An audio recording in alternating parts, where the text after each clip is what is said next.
Olá, meu nome é Marina, eu sou estudante de medicina aqui da PUC de Londrina e junto à minha professora orientadora, a doutora Karen Barros, trabalhamos no projeto intitulado Validação do Índice de Sobrecarga de Medicamentos e Ponto de Corte para Déficit de Força Muscular e Risco de Queda em Idosos. O projeto foi financiado pelo CNPq.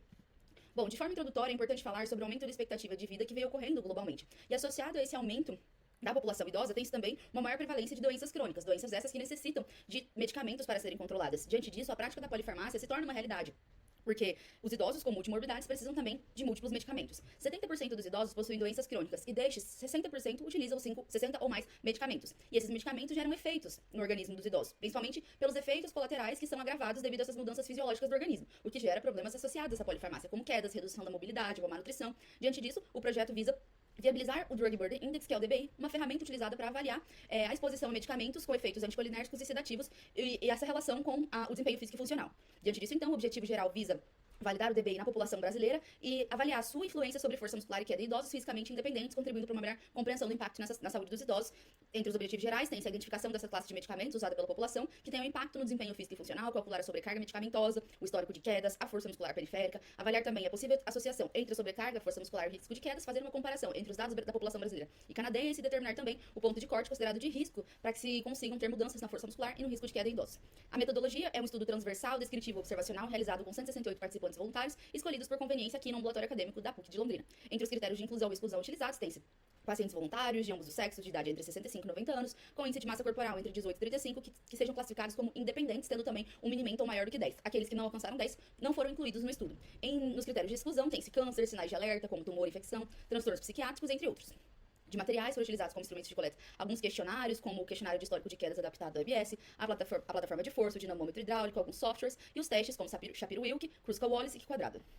Diante dos resultados, a nossa amostra, 68 participantes eram indivíduos de raça branca, e 73,8% do gênero feminino. Os dados, eles não apresentaram uma distribuição normal, diante disso, testes não paramétricos precisaram ser usados, como Kruskal-Wallis. Nessa primeira tabela, é possível avaliar a prevalência de quedas em relação à sobrecarga de medicamentos, sendo que de todos os pacientes avaliados, 50 não tinham sobrecarga, 45 tinham sobrecarga e 73 pacientes tinham alta sobrecarga medicamentosa.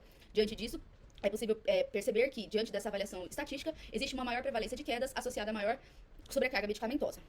Aqui tem-se a caracterização de dados antropométricos com relação à população de estudo e verificou-se que não há diferenças estatísticas entre os grupos. Aqui também é feita a caracterização dos dados de força muscular periférica, estratificada por gênero, e foi possível perceber que tanto do gênero masculino quanto do gênero feminino não houve uma estatística significante entre a sobrecarga medicamentosa.